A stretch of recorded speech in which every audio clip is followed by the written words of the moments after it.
Hello, and welcome back to Daily English Talk. My name is Emily, and today I want to spend some time with you talking about one very small word that plays a very big role in everyday English. This is one of those words that native speakers use without thinking, but learners often feel confused or even frustrated by. And that word is get. If you've been learning English for a while, you've probably noticed how often this word appears. You hear it in conversations, in movies, in podcasts, at work, on social media. Sometimes it feels like English speakers use get for everything. And in a way, that's true. What makes get difficult is not grammar. The grammar is actually very simple. The difficulty comes from meaning. Get changes its meaning depending on the situation, and native speakers understand this naturally, without stopping to think. I want to talk about get the way we actually use it in real life, not the way it's often presented in textbooks. Because in textbooks, get is usually introduced in a very limited way. You learn that it means receive or obtain. For example, I got a gift or I got a job. And yes, that's correct. But if you only understand get in this way, real conversations will feel confusing. I remember many students telling me the same thing. They would say, Emily, I know this word, but when I hear people speaking, I don't understand what get means anymore. And that's a very honest feeling. The truth is, get is one of those words that grows with you. At A1 level, it's simple. At A2, it becomes flexible. And later, it becomes emotional, idiomatic, and deeply connected to daily life. Let's start with something very important. Native speakers use get because it feels natural, short, and relaxed. English has many formal verbs, but in everyday speech, we often avoid them. For example, instead of saying I became tired, we say I got tired. Instead of I became angry, we say I got angry. Instead of I became interested, we say I got interested. These sentences sound soft and conversational. They don't sound like a report or an essay. They sound like real people talking. In my own daily life, I constantly use get to describe how I feel throughout the day. I might say, I get tired in the afternoon, or I get hungry pretty early, or I get stressed if I don't take breaks. Notice something here. I'm not describing one moment. I'm describing patterns, habits, things that happen naturally. Learners often try to avoid get and use more correct verbs, but that can actually make their English sound stiff. Another extremely common use of get in daily English is talking about receiving things. And this goes far beyond physical objects. Yes, we say, I got a package, or I got a gift. But much more often, we say things like, I got an email, I got a message, I got a call. In fact, I almost never say I received a message when I'm speaking. That sounds formal, like customer support language. In conversation, get is the default choice. I might say, I got a message from my friend this morning, or I just got an email from work. This is very natural spoken English. And we often combine get with time expressions. This makes the sentence sound complete and realistic. I got a call earlier. I got a message last night. I just got an email. These are small details, but they make a big difference. Now let's talk about one of the most important everyday meanings of get, understanding. I get it.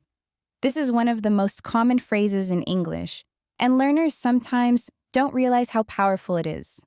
I get it means I understand, but it feels more emotional, more human. When someone explains something to you and it finally makes sense, you don't say, I now understand this concept. You say, oh, I get it. I say this phrase many times a day. With friends, at work, even when I'm reading or thinking alone. It's almost automatic. And there's a very important emotional difference between I understand and I get it.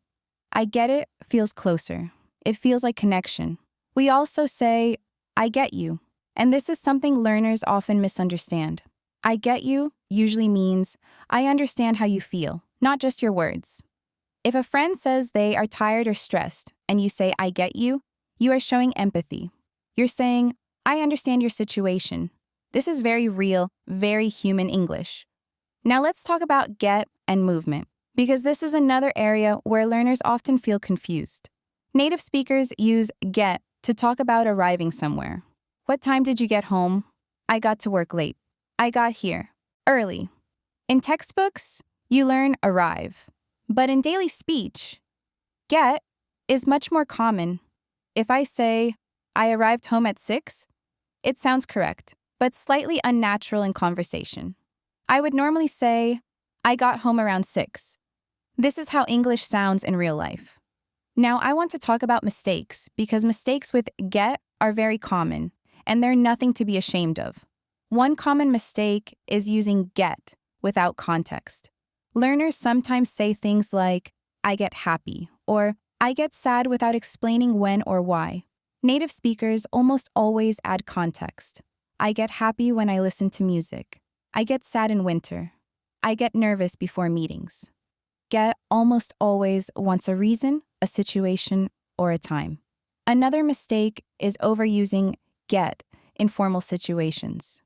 Get is very conversational. It's perfect for speaking, podcasts, daily chats. But in formal writing, it's often replaced. This doesn't mean get is wrong. It just means it belongs to real life, not official documents. In my daily English, get is everywhere. I say things like, let me get some water, I need to get ready, I'll get back to you later. I'm trying to get better at this. These are not special phrases. They're normal life. And this is the most important thing I want you to feel. Get is not a grammar problem. It's a life word. You learn it by living with English, not by memorizing rules. As we continue, we'll slowly move into how get works with other words, how it changes meaning with prepositions, and how native speakers use it to talk about emotions, recovery, relationships, and everyday struggles.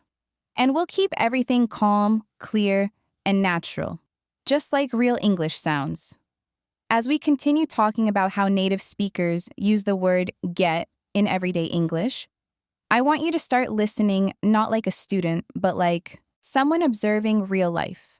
Imagine conversations you hear around you, in cafes, at work, in movies, or podcasts.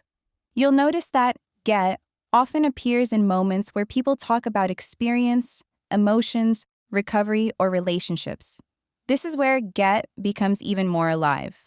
One very common and very important way we use get is with small words that come after it. These are often called prepositions or particles, but you don't need to think about grammar names. You just need to understand how they feel in real life. Let's start with something very human: getting used to things. Get used to is one of the most common expressions in English, especially when we talk about change. Life is full of change, and native speakers talk about it all the time. When something is new or difficult at first, we often say, I'm getting used to it. For example, I'm getting used to my new job, or I'm getting used to waking up early, or I'm getting used to speaking English every day. This expression is very comforting, actually. It shows that change takes time and that it's okay not to feel comfortable immediately. In my own life, I use this phrase often.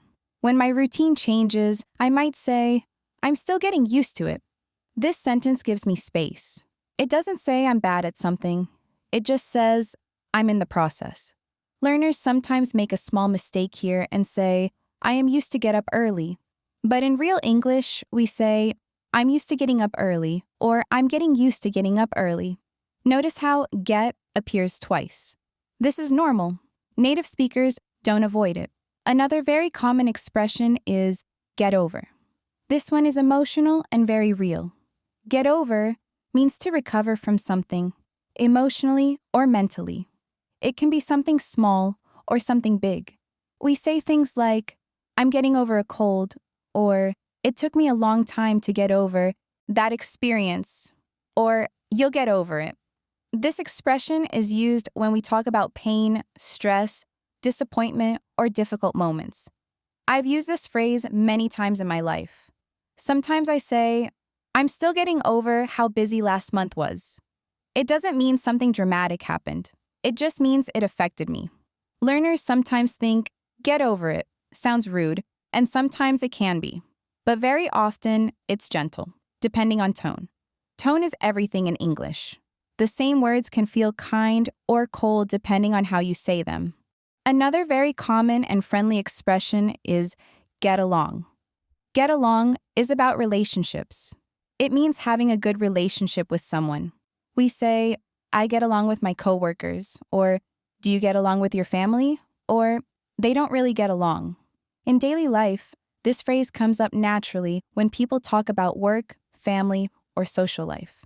I often say, I get along well with people who value calm communication. That sentence tells you something about me without being too personal. Learners sometimes try to replace this with have good relations, but that sounds formal. Get along sounds real. Now let's talk about get and effort, because this is another huge part of everyday English. Native speakers use get when they talk about progress. I'm trying to get better. I want to get more confident. I need to get organized. These sentences are about movement forward. They're about improvement, not perfection. I often say, I'm trying to get better at explaining things simply. That sentence feels honest. It doesn't say, I'm already good. It says, I'm working on it. Learners sometimes feel they need advanced verbs, but simple verbs with get sound more natural. Another very everyday use of get is when we talk about tasks and actions. Get ready, get dressed, get started, get back. These phrases are everywhere. I might say, let me get ready and I'll call you, or we should get started, or I'll get back to you later. These phrases don't feel like grammar. They feel like life happening. Now let's talk about something very important. Mistakes learners often make because they translate directly from their own language. One common mistake is trying to use get in situations where English doesn't use it. For example, learners sometimes say, I got bored person, instead of I'm a boring person, or I get bored easily. I get bored is correct when you talk about a feeling that happens. But I got bored person is not how English works. Another mistake is avoiding get completely because it feels confusing. This actually makes English sound more formal and less natural. Remember, native speakers don't think about get. They feel it, and that's what I want for you. I want get to slowly become familiar, not scary. The best way to learn this word is not to memorize lists, but to notice how it's used. When you hear get in a movie or podcast, don't stop and translate it. Just notice the situation. Ask yourself, what's happening? Is someone changing, understanding, arriving, recovering? Over time, your brain will start to connect the feeling, not the rule. In my experience, learners who allow themselves to use get imperfectly improve much faster than those who avoid it. English is not about perfect sentences. It's about connection. And get is a connection word. It connects actions, emotions, experiences, and people. So don't be afraid of it. Use it. Listen to it. Let it live in your English. And if this way of learning feels calm and helpful to you, don't forget to subscribe to Daily English Talk. New episodes are here to help you understand real English, the kind people actually use every day, step by step, without pressure. I'm really glad you're here, and I'll see you in the next episode.